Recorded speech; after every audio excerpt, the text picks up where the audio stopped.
اللہ کے نبی نے بیان فرمایا کہ اللہ نے سال میں ہمارے لیے 2 دن منانے کی تلقین فرمائی ہے۔ ایک کا نام عید الفطر ہے، دوسرے کا نام عید الاضحیٰ ہے۔ دونوں میں اللہ کے نبی نے بیان فرمایا کہ اے میرے صحابہ، یہ اللہ کی طرف سے تمہیں فری چھٹی ہے، یہ نہیں کہ عبادات چھوڑ دو۔ اس دن پہ تم اپنی خوشیاں منا سکتے ہو، اس دن پہ تو ایک دوسرے کے ساتھ مل سکتے ہو، ایک دوسرے کے ساتھ بیٹھ کر ان کے حال احوال دریافت کرنے کا سہولیاتی انداز میں آسان اللہ نے دن مقرر فرمایا۔ اس میں سے ایک دن آج ہے جس کو ہم عید الفطر کہتے ہیں۔ اور بعض محدثین اور مفسرین نے لکھا ہے کہ یہ خوشیوں کے لوٹنے کا دن ہے، کہ اللہ اس دن خوشیاں بار بار لوٹاتے ہیں۔ ابھی ہم نے رمضان کے روزے رکھے، رمضان کے روزے رکھنے کے بعد اللہ جس انداز میں خوش ہوتے ہیں، اس خوشی منانے کے لیے اللہ نے عید الفطر کا دن مقرر فرمایا ہے۔ عید الفطر کا دن ایسا نہیں ہے۔ ایک صحابی تھے، غالباً حضرت ابوبکر صدیق رضی اللہ تعالی عنہ کھڑے تھے، اور ایک صحابی دوسرے صحابی کو، اس کے بچوں کو روک رہے تھے، عید کا دن تھا۔ اس نے کہا ایسا نہ کر، اللہ کے نبی نے بیان فرمایا یہ دن خوشی کا دن ہے، بچے کو اس میں کھیلنے کودنے کے لیے چھوڑ دیا کرو۔ اب ہمارے لیے یہ خوشی کا دن، بچوں کے لیے تو خوشی کا دن ہے، لیکن ہمارے لیے خوشی کا دن کب ہوگا؟ سوال یہ بنتا ہے، ہمارے لیے خوشی کا دن کب ہوگا؟ ہمارے لیے یہ دن، یہ باعث مسرت کب ہوگا؟ ہمارے لیے یہ دن، ہم اس کو خوشی کا دن کس طرح منائیں گے اور کب منائیں گے؟ اور کیا ایسے حالات ہمارے اوپر گزر چکے ہوں گے جس کی بنیاد پہ ہم یہ کہہ سکیں کہ آج ہم خوشی کا دن منا رہے ہیں؟ تو اللہ کے نبی نے بیان فرمایا وہ رمضان المبارک کے روزے ہیں، کہ جب مسلمان رمضان المبارک کے روزے رکھتا ہے اور روزے میں اللہ کی ذات کو راضی کر بیٹھتا ہے، تب جا کے اس کے لیے کیا ہے؟ یہ عید خوشی کا دن ہے۔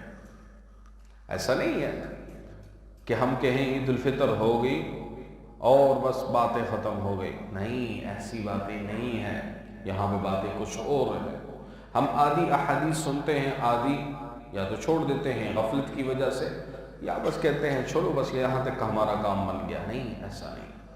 اللہ کے نبی نے بیان فرمایا من صاما، دوسری روایت من قاما، تیسری روایت من قام لیلۃ القدر، اور اسی طرح آگے اور روایتوں میں آتا ہے۔ ان تینوں روایتوں کو بنا کر اللہ کے نبی نے بیان فرمایا رمضان، جس نے رمضان میں عبادت کی، جس نے رمضان میں روزہ رکھا، جس نے رمضان میں لیلۃ القدر کی رات کو جاگ کر عبادت کی، ایمانا و احتسابا، ایمان کے ساتھ اور ثواب کی نیت کے ساتھ، ثواب کی امید کے ساتھ، جب اس نے یہ تمام اعمال کیے، غفر لہ ما تقدم من ذنبہ، اللہ اس کے پچھلے تمام گناہ معاف فرما دیتے ہیں۔ اللہ کے نبی نے بیان فرمایا خرجا، نکل جاتے ہیں اس سے، وہ خرجا الذنوب، اس سے اللہ تمام گناہ ایسے ختم کر دیتے ہیں جیسے آج ماں کی پیٹ سے جو ہے یہ بندہ پیدا ہوا ہو۔ یہ کب ملے گا؟ یہ مقام کب ملے گا؟ اللہ کے نبی نے بیان فرمایا ایمانا و احتسابا، جس نے یہ تمام اعمال کیے ایمان کے ساتھ۔ ایمان کسے کہتے ہیں؟ سوال یہ پیدا ہوگا۔ ہم روزہ رکھ رہے ہیں، میں آپ کو آج کے دن کوئی وہ چیز نہیں بتاؤں گا جو عام معمول میں چلتی ہیں کہ بس صرف نمازی پڑھانی ہے، نہیں، ہم نے رمضان گزارا ہے، رمضان میں ہم نے نیکیاں بھی کمائی، ہم سے گناہ بھی صادر ہوئے، ہم نے غفلتیں بھی برتی ہیں، یہ ساری باتیں ہمارے سامنے آنی چاہیے۔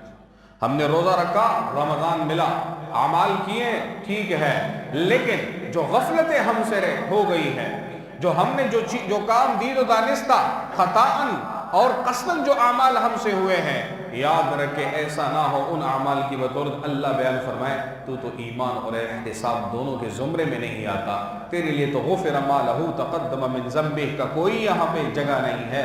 ایسا نہ ہو کہ رمضان کے بعد بھی مغفرت نہ ہو اور ہم اس اللہ کے نبی کے اس فرمان کے لیے ہم موجب عمل ٹھہرے کہ اللہ کے نبی نے بیان فرمایا ہلاک ہو جائے وہ بندہ جس نے رمضان کے روزے رکھ کے پھر بھی اس کی مغفرت نہ ہو، پھر بھی اس کی مغفرت نہ ہو۔ علامہ زرنوجی رحمت اللہ علیہ میں نے آپ کے سامنے یہ روایت بیان کی تھی ان کی طرف سے. علامہ زرمجی رحمت اللہ علیہ کا قول ہے، وہ بیان فرماتے تھے کہ جو یہ جاننا چاہے رمضان میں اس کی عبادت قبول ہو چکی ہے، وہ رمضان کے بعد اپنی عبادت پہ اندازہ لگائے، وہ اپنی عبادت کی طرف دیکھے. اگر عید کی نماز کے بعد بھی اسے رمضان جیسے اعمال کی توفیق مل رہی ہے تو سمجھ لینا اللہ نے اس کے رمضان کو قبول فرمایا ہے. ہم نے جو غفلتیں کی ہے وہ بھی 11 مہینوں میں سامنے آئے گی.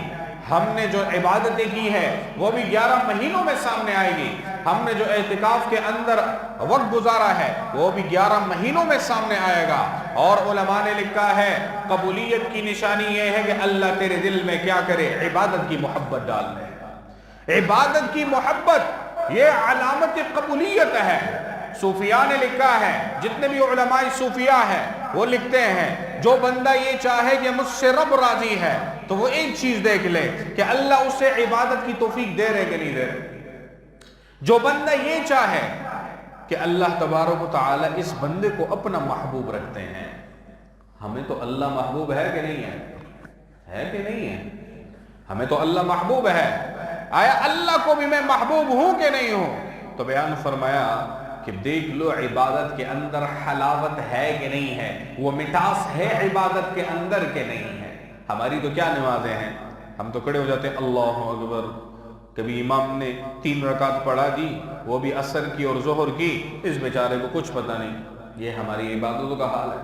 رمضان میں بھی یہی ہوتا ہے کہ بھئی عموماً ہر بندہ جو ہے اس جگہ کوشش کرتا ہے جلدی جلدی ختم کرو بس چلے جاؤ. اللہ کے بندے ایک سجدے میں 1500 سجدے کا ثواب ملتا ہے. ایک سجدے پر اللہ اپنی رضا عطا فرماتے ہیں. تمہیں دن میں اللہ تبارک و تعالیٰ سینکڑوں بار اپنی رضا عطا فرماتے ہیں. غفلت کیا ہے؟ غفلت یہاں ہے، دل کے اندر ہے. آج جب مسجد میں بندہ آتا ہے یہ تو رستے کا اعزاز و اکرام اللہ نے ہمارا اور آپ کو فرمایا. فرشتے کھڑے ہیں دونوں طرف، دعائیں ہیں. اور پھر جب بندہ، اب میں نے آپ کے سامنے جو عید کی سنتیں بیان کی تھی، یاد ہوگا آپ کا صبح کے درس میں کہ ہم نے گھر سے نکلنا ہے تو تکبیرات کے ساتھ. کون سی تکبیرات کے ساتھ؟ پڑھیں نا ذرا ایک دفعہ. اللہ اکبر اللہ اکبر، لا الہ الا اللہ واللہ اکبر، اللہ اکبر وللہ الحمد. جب یہ کلمات ادا کرتا ہے فرشتے کہتے ہیں یا اللہ سچ کہا، اس کی مغفرت فرما دے. اللہ آسمانوں سے فرماتے ہیں اے فرشتوں میں نے اس کی مغفرت کر دی. یہ کوئی معمولی روایت تو نہیں ہے کہ ہم نے اس کو بد پسے پوچھ ڈال دیا. میں جو یہاں پہ یہ غم کر رہا ہوں اس لیے آج ہم مسجد آ رہے ہیں، تکبیرات فوت ہے، ہر بندہ مسجد آ رہا ہے. میں بدگمانی نہیں کر رہا، عموماً یہی ملتا ہے. پتہ ہی نہیں کس لیے جا رہا ہے. آج اللہ نے اعزاز کے لیے اپنے گھر بلایا ہے. آج ہم اللہ کے گھر میں اللہ کے مہمان ہیں، اللہ میزبان ہے. اللہ اپنی شان کے مطابق دے گا یا تیری اور میری شان کے مطابق دے گا؟ اللہ اپنی شان کے مطابق دے گا. تو اللہ نے بیان فرمایا میری شان کے مطابق میں ان لوگوں کو دوں گا جو میرے کیٹیگری دائرے میں آتے ہیں. تو 3 قسم کی باتیں ہیں یہاں پہ. ایک وہ کیٹیگری ہے یہاں پہ اس کی اللہ نے کبھی مغفرت نہیں کرنی، وہ میں نے آپ کو پہلے بھی بیان کی تھی. ایک وہ کیٹیگری ہے جو گناہگار لوگ ہیں جنہوں نے رمضان میں بھی رب کو راضی نہیں کیا. اور ایک کیٹیگری وہ ہے جو ہمارے اور آپ جیسے لوگ ہیں، ٹوٹے پوٹے اعمال کر لیے. رب نے کہا 2023 ہے، کیا فتنہ و فساد. آج تو دیندار سے دیندار میں ایسے کہہ دوں کہ بڑے سے بڑا عالم کو بھی پتہ نہیں کہ بھئی کہاں پہ کون کون سے فتنے ہیں، سمجھ ہی نہیں آ رہی. یہ وہ وقت ہے، قرب قیامت کی علامتیں قریب ہے، قیامت کے ہم بہت نزدیک ہے. ایسی فتنے آ رہی ہیں ہمیں بھی سمجھ نہیں آ رہی کہاں جائے. اور یہ حدیث ہے، اللہ کے نبی نے بیان فرمایا کہ جب تمہارے اندر امر بالمعروف نہی عن المنکر ختم ہو جائے، تمہارے اندر امر بالمعروف کی لوگ جو ہیں مخالفت کرنے شروع ہو جائے، نہی عن المنکر کے روکنے والے بن جائے، اور گناہ کی کل عام ترویج شروع ہو جائے، گناہ کرنے کی کل عام جو ہے تبلیغ شروع ہو جائے، گناہ کرنے کی کل عام دعوت شروع ہو جائے، تو بیان فرمایا تیری امت، تیری لوگوں کے سب سے عقل مند دانا انسان. علامہ شامی نے لکھا ہے کہ بھئی سب سے عقل مند اور دانا انسان اس امت کے صرف علماء ہے اور کوئی نہیں. وَمَا يَذَكَّرُ إِلَّا أُولُو الْأَلْبَابِ. یہ اولو الالباب سے کہاں کون مراد؟ کہتے صرف علماء مراد ہے۔ تو میں اس حدیث کے اور اس روایت اور اس قول کی مساطت سے یہ کہتا ہوں، اللہ نے بیان فرمایا کہ سب سے عقل مند اور دانا انسان کو بھی ایسے فتنوں میں مبتلا کر دوں گا کہ اسے کوئی راہ نظر نہیں آئے گی۔ آج ہم اسی کگار پر کھڑے ہیں، ہم ایسے دروازوں پہ کھڑے ہیں